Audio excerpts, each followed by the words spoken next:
Reality makes no sense, and that is not an exaggeration. We possess more detailed maps of Mars's surface, a planet millions of miles away, than we do of our own consciousness. We understand the gravitational forces governing black holes with greater certainty than we understand the emergence of the self. The very concept we label reality disintegrates under the slightest philosophical or scientific pressure. Yet, it is the one universal constant of the human condition, the fabric of every lived moment. This is the ultimate paradox of existence. It is at once the most intimately familiar and the most profoundly alien phenomenon we will ever encounter. For most of human history, this paradox was ignored. Reality was taken at face value. The world is, simply because it is. Rocks are hard, because that is their nature. The sun rises because that is what it does. To ask why was the errand of a fool, akin to asking why water is wet. But eventually, the cracks in this self-evident facade began to show. Ancient philosophers like Plato, with his allegory of the cave, suggested we might only be seeing shadows of a truer reality. Centuries later, René Descartes would doubt everything but his own mind, famously concluding, "Cogito, ergo sum," I think, therefore I am. Mystics, scientists, and ordinary people, in extraordinary states of consciousness, all arrived at the same unsettling conclusion: reality is not what it seems. If it is so obvious, why do our senses deceive us? Why have entire spiritual traditions, from Buddhism to Gnosticism, described the phenomenal world as an illusion? And why do physicists, our modern keepers of certainty, tell us that 95% of the universe is composed of dark matter and dark energy, substances we cannot see or comprehend, and that solid matter is almost entirely empty space? The rabbit hole of reality goes deeper than you can imagine. What we call reality is not a single, monolithic entity, but a series of layers or levels, and the deeper you descend, the stranger it becomes. Level 1. The consensus reality. This is the surface, the starting point for us all. It's the world you wake up to, the reality of brushing your teeth, grabbing your keys, and heading out the door. We call it consensus reality because, by and large, we all agree on its basic rules. Tables are solid, water is wet, and stubbing your toe hurts. Sociologists Peter L. Berger and Thomas Luckman termed this the social construction of reality, a shared agreement that feels objective but is upheld by collective belief. This agreement, however, is far from perfect. Our senses, the very tools we use to perceive this consensus world, are notoriously fallible. Beyond simple optical illusions, cognitive psychology has identified phenomena like inattentional blindness, famously demonstrated by the invisible gorilla experiment, where a significant percentage of observers fail to see a person in a gorilla suit walking through a scene they are actively watching. Furthermore, what we perceive as a universal experience is often not. For example, approximately 8% of men with Northern European ancestry have some form of red-green color blindness, meaning they inhabit a fundamentally different visual world from the majority. Consensus reality is less an objective truth and more a fragile, unspoken contract between nervous systems. We agree to pretend we're all seeing the same thing for the sake of functionality. But at this level, reality is merely a stage set. And like any stage set, it begs the question, what lies behind the curtain? Level 2. The realm of perception.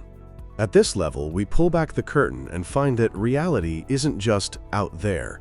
It's constructed in here, within the intricate folds of the brain. Your senses do not deliver a high-fidelity image of the world. They deliver fragments of chaos, wavelengths of light, vibrations of air, chemical signatures. It is your brain that performs the monumental task of turning this raw, noisy data into a coherent experience. Modern neuroscience is moving towards a, quote, predictive processing model of the brain. This theory suggests that your brain doesn't passively receive information. Instead, it actively generates a hypothesis of reality and uses sensory data merely to correct its errors. You are, in a sense, hallucinating your world, and the sensory input just keeps your hallucination tethered to the environment. This customized interface is specific to our species. A bee sees ultraviolet patterns on flowers invisible to us. A mantis shrimp possesses 16 types of photoreceptor cells to our 3, perceiving a reality of color we cannot fathom. A dog's world is built on a symphony of smells. The philosopher Immanuel Kant drew a distinction between the phenomenal world, the world as it appears to us, and the noumenal world, the world as it is in itself. We are forever confined to the phenomenal. At level 2, the unsettling realization is this: you do not experience reality. You experience your brain's biologically constrained, evolutionarily useful simulation of it. Level 3. The realm of belief. Here, reality becomes even more slippery, shifting from perception to collective interpretation. This is the realm of what historian Yuval Noah Harari calls imagined realities, or fictions, things that exist only because we collectively agree they do. Consider money. Physically, it is just paper, metal, or digital bits on a server. Its value is a shared fiction. The move from the gold standard to fiat currency was a global leap into this level, where money's reality is backed by nothing but trust. Yet this fiction dictates lives, builds empires, and starts wars. Consider national borders. From space, Earth is a seamless whole. Yet on the ground, these invisible lines, purely products of human agreement, determine freedom and imprisonment, safety and danger, wealth and poverty. Corporations, legal systems, human rights, and even morality itself are constructs of this level.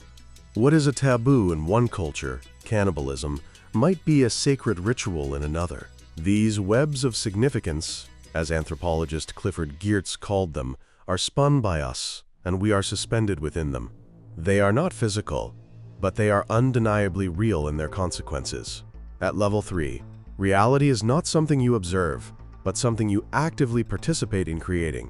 The danger is that these constructed realities can and do clash, leading to conflict when one group's sacred truth is another's heresy. Level 4, the realm of science. At this level, science, our most trusted tool for probing reality, dismantles it completely. Everything you perceive as solid is an illusion. An atom is over 99.99999% empty space. If you removed all the empty space from the atoms of every human on Earth, the entire species would fit into the volume of a sugar cube. Your feeling of solidity is just the electromagnetic force of electron fields repelling each other. You have never truly touched anything in your life. Time too collapses. Einstein's theory of relativity showed that time is not absolute, but is relative to the observer's motion and gravitational field, a proven fact used daily in GPS calculations.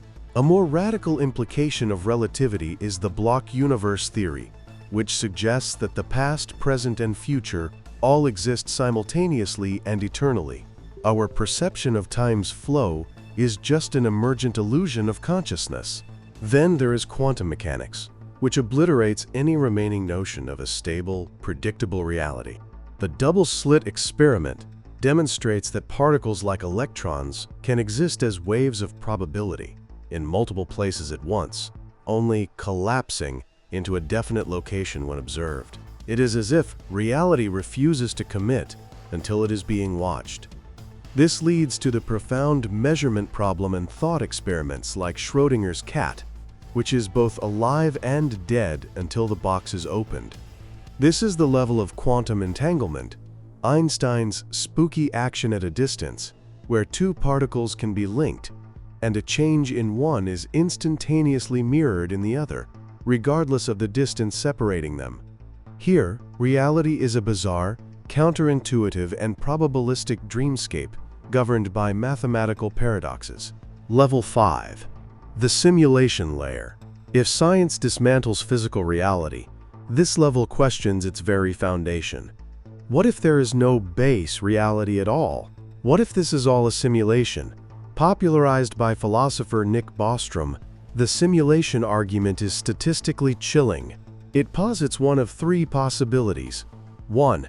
Civilizations invariably go extinct before developing the technology to create ancestor simulations. 2. They reach this technological stage but lose interest in creating such simulations. 3. We are almost certainly living in a computer simulation. Given the potential for billions of simulated realities to be created by just one base reality, the odds are overwhelmingly that we are in one of the former. From inside the system, it would be impossible to know. The laws of physics would simply be the underlying code of the program. Your thoughts, emotions, and memories would be rendered data. Glitches in the matrix could be dismissed as coincidences. Physicists are now entertaining this seriously, proposing experiments to see if space-time has a resolution, a discrete, pixelated structure that would betray its simulated nature.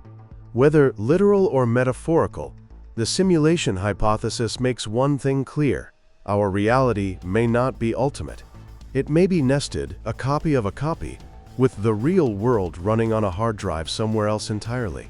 Level 6. Mystical reality. Here, we leave the language of science and enter the domain of the mystic, a realm explored for millennia. Across cultures and traditions, the message is strikingly consistent. The world you perceive is not the real world. It is a veil, an illusion. Hinduism calls it Maya, illusion or magic. Buddhism calls it samsara, the cycle of phenomenal existence. In Sufism, the goal is fana, the annihilation of the personal self into the divine unity. Mystics, meditators, and psychonauts report experiences where the boundaries of the self dissolve. The distinction between observer and observed collapses, revealing one continuous, unified field of being, often described as more real than real. Neuroscientific studies on psychedelics at institutions like Johns Hopkins University have lent modern credence to these ancient claims. By temporarily deactivating the brain's default mode network, the hub of the ego and internal narrative, these substances can induce powerful mystical experiences that a majority of participants rank as among the most personally meaningful of their entire lives. Posits that the individual soul, Atman, is identical to the ultimate reality, Brahman. If this state of unity feels more real than everyday waking life, which state has a greater claim to being reality? Has science been meticulously studying the shadows on the cave wall while mystics have been describing the light outside? Level 7. The unknowable realm. Finally, we arrive at the absolute limit, where all models, theories, and language fail. This is the ineffable, the groundless ground, the ultimate mystery. As the Tao Te Ching begins, the Tao that can be told is not the eternal Tao. The moment you attempt to define or describe ultimate reality, you have already created a concept, a map, and the map is not the territory.